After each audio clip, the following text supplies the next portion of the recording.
I sit next to Walker. Yep. Oh, And we do, yes. so we get to kiki every once in a while anyway, but it's nice to have him here in the studio. I know. Well, welcome in the back from stream your studio. trip. Was it a Yes, blast? You it brought was. some rain, did you? It was a blast. I know. I got back and I was like, what are we doing here? It's nice to be back and nice to see a little bit of rain because I know we need it, Walker. We do need it. We did get a drought monitor update and it was not great. So we'll talk about that in just a little bit. First, we're still weather impact alert until 10 today. That's due to the showers that have moved in. We're going to dry out tomorrow. Saturday is going to be wet, but not in the way many people are probably thinking. We're going to be looking at some drizzle. It's going to be an overcast day, one of those days to just stay inside. Taking a look at your radar right now, we're only seeing the rain to the south of Charlotte. So all communities south, York County, pushing on out to Chester. So again, we're watching the rain move out towards the east. It should take another hour or so to clear out.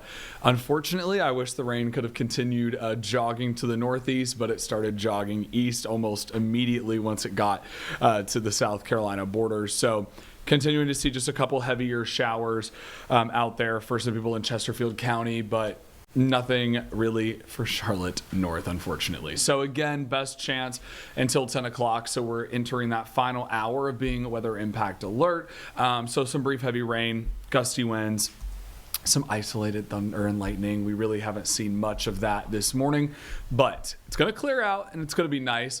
The sun should start to pop out a little bit after noon, and we will have a nice day ahead of us. But we do need the rain, but the rainfall chances are not looking great. They're looking quite grim, honestly. Dry tomorrow, scattered, more so drizzle Saturday, and then it's going to be a dry week next week. So as we mentioned, we have this cold front. So out near the coast, we're going to have this area of low pressure that's going to keep most of the moisture down near the coast is what you're going to see during the day Saturday. I'm actually going to back this up a little bit so you can see Friday evening headed into Saturday, you have that area of low pressure just off the coast of Charleston. Most of the moisture is going to stay in South Carolina. Obviously, South Carolina and North Carolina both need as much rain as we can get. South Carolina is going to win this one again. They won it today in the rainfall total book. We obviously did well Tuesday morning, but then yesterday. Carolina wins now. Yep, Woo! South Carolina wins now. Wednesday we underperformed. So trying to get that rain in, but it's going to be more of a drizzle, cloudy Saturday. I would find a great movie. Everyone's talking about The Devil Wears Prada too. Maybe I already got my tickets to Michael. Oh, okay, and Michael. Everyone's been talking about that too. I know Michael. You have to tell me. Yeah, you're gonna have to tell me. I know. I can't wait. I know, I've got my ticket in IMAX as Oh, well. wow. Okay. So I'm glad to hear that. That's a great day. That's the day to do it. do the movies. All right. Pick of the day is obviously going to be Sunday for the weekend. How much rain are we going to see? Hardly any. It's going to be hard to get any accumulation. Really just drizzle. So one of those days that nothing to really write home about, but to write about your movie, I guess. So of course, weekend forecast, going with a 50% chance for Saturday. Sunday is going to be the sunny day, 68. It's going to be nice on Sunday. Drought monitors, the really big thing. We got the update in today. We have now officially entered exceptional drought, which is the worst of the worst. It is a smaller percent, and I think we had actually just updated the graphic, so I'm gonna pull it over because Becca, because I have an old one on here, and I know that we were just updating it. So you said ago. exceptional, right? Exceptional drought, while you're doing yes. that, okay? Because So, we were in extreme. So we have drought. so we have a small portion. Okay. And don't mind me because I'm having. Yeah, no, go ahead. Yeah. You're good. You're off cam. We'll fill time. Yeah, I was like, I'm trying to squint over here to read it. My mom's in Charleston area. Yes. And she's okay? She is, but she's like, it's just so dry, and she just wants to be out and gardening and do all the things, but she's like, it's hard to keep up, with the plants when they're just so thirsty. It is, Right. It's really tough, and You it's know?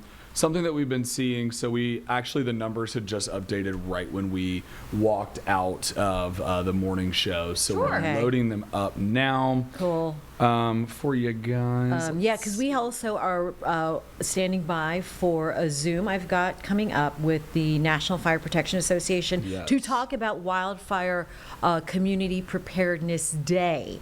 And that will be coming up here at 9:20. So stay with us here on Live Impact News as we just talk about what you can do to protect your homes as well. So that'll be at 9:20. But as you were saying, Walker. Yeah, so I'm going to hold the screen here so you Okay. can see it. Okay, very good. So that way the numbers are not updated. So this small, tiny red dot that's right to eastern Mecklenburg County, northern Union County, as well as a part of Cabarrus County, that is the exceptional drought. So that's the worst of the worst. Okay.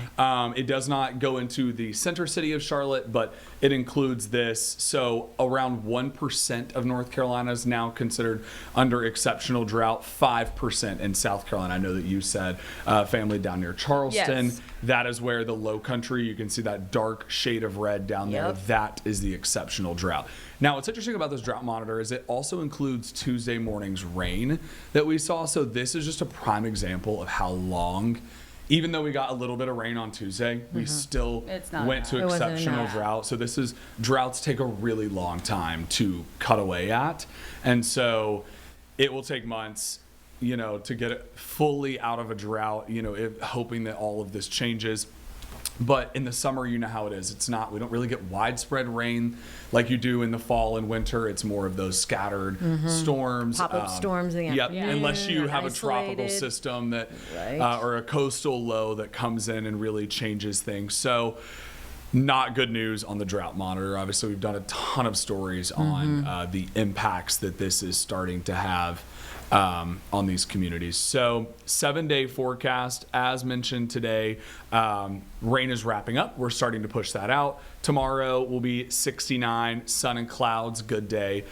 Saturday, 59 is the high. That's why I said if you want to be inside, that's drizzle and 50s. That's not Jane and Carlene weather. Yeah, we're not You- feeling those cold temps. We've swung from the 90s. Yeah. We had a couple of weeks ago, but we are going to warm back up into early next week. 80 degrees, sun will be out. Love it. Which we love to hear, but I'm really hoping, that's we nice. need some rain. So Yeah. I know it's nice that it'll be sunny and it'll be enjoyable for people to go out, but we could use the rain, obviously, with today's update on the drought monitor.